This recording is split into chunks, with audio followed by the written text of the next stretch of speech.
The Infortrend EonStor GS is a unified storage system that integrates file level, block level, and cloud gateway into one single system.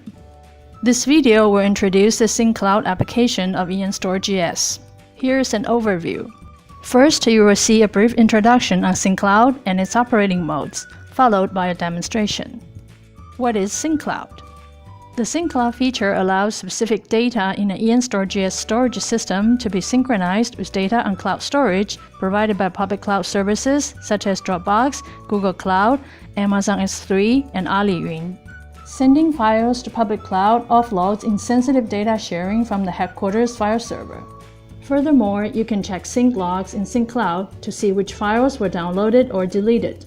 Next, let's take a look at SyncCloud's operating modes. To meet different usage scenarios, SyncCloud provides two modes of operation between the host server and cloud storage, namely cache mode and synchronization mode. Let's look at cache mode first. Since cloud storage may contain hundreds of petabytes of data, the local storage cannot synchronize with all data on cloud due to limited capacity. Therefore, cache mode provides a great solution that keeps all data on the cloud and only frequently access data in local storage. It allows different users to quickly access the same remote storage data while saving the capacity of the local storage system. By using cache mode, an empty local folder in SyncCloud can be converted to a write buffer and recache of cloud storage. Then it's sync mode.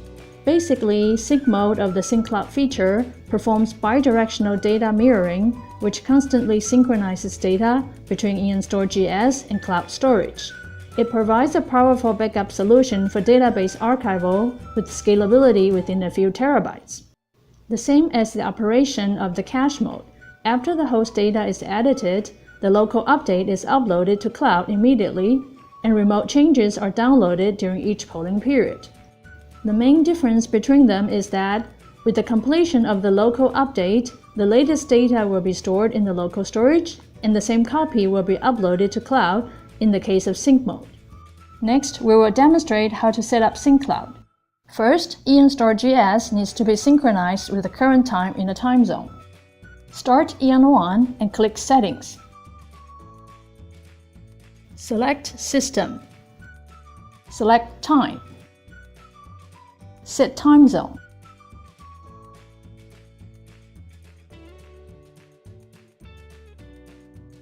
Click Apply.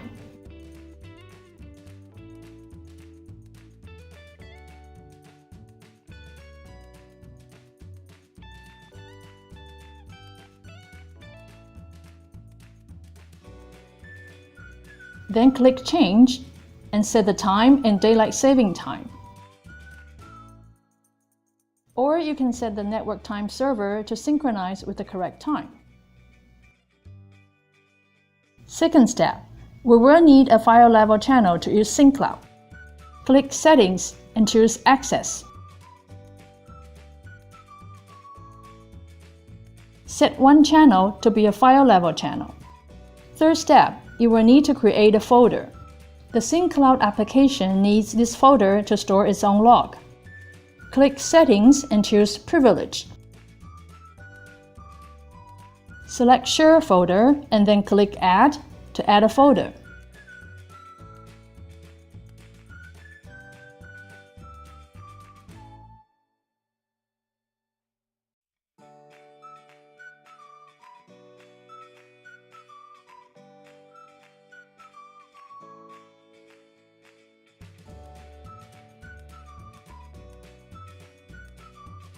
Next, we will connect EonStor GS to a cloud service provider.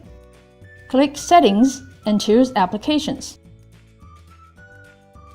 Select SyncCloud. On the SyncCloud page, set a folder as a database location and click Apply. This is the location where the configuration and changelog are stored. Then switch on Enable SyncCloud. After the SyncCloud service is enabled, click the Go to SyncCloud button that appears. On the login page, enter username and password, which are both admin by default.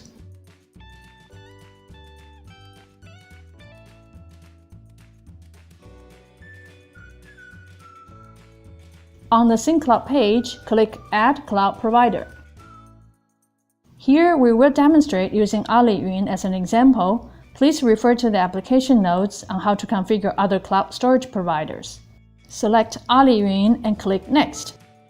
On the Cloud Service Provider setting page, you need to fill in the account ID, access key, and secret key. Here we will explain how to obtain EonOne's access credentials. Open EonOne in another window, register an account, and log into the account. After login, head to the home page and move the mouse over your account bar, and the menu will appear below. Click the Access Keys button at the bottom. In the pop-up window, click Continue to manage access key. This will lead you to the Access Key Management page.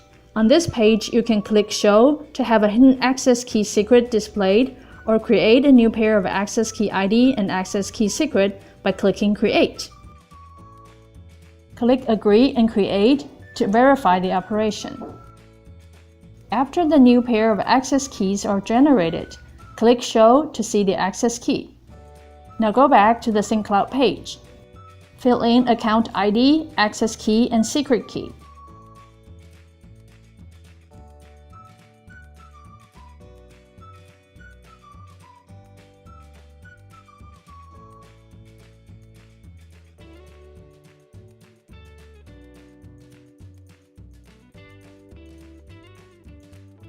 Then select the Cloud bucket after clicking the button Get Buckets Information from Cloud and click Next.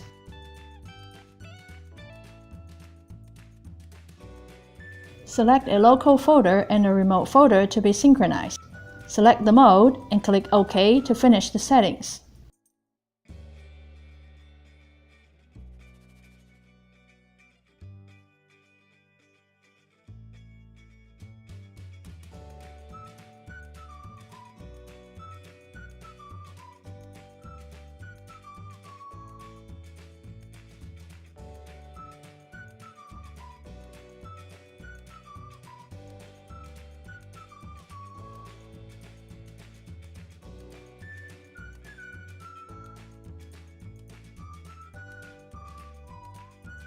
You can see the configured synchronization on the main page after the connection is successfully created. Synchronization status will be shown in Task. The status includes Up to Date, Syncing Files, Paused, and Connecting. The Task page offers functions of synchronization task management, including create and delete tasks. The History page presents the change logs of online files and folders, and offers a search function to find the logs of particular files or folders. Note there are 4 types of events defined. Upload means that local modification is uploaded to cloud. Download means remote modification is downloaded to local.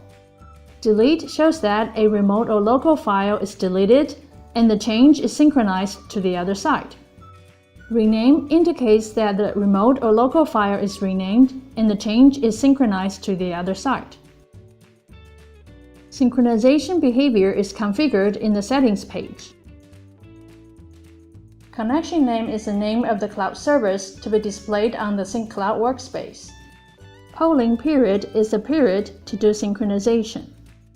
On the Settings page, you can modify the connection name and set the polling period.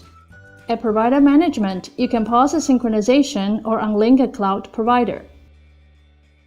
And this concludes our video. Thanks for watching.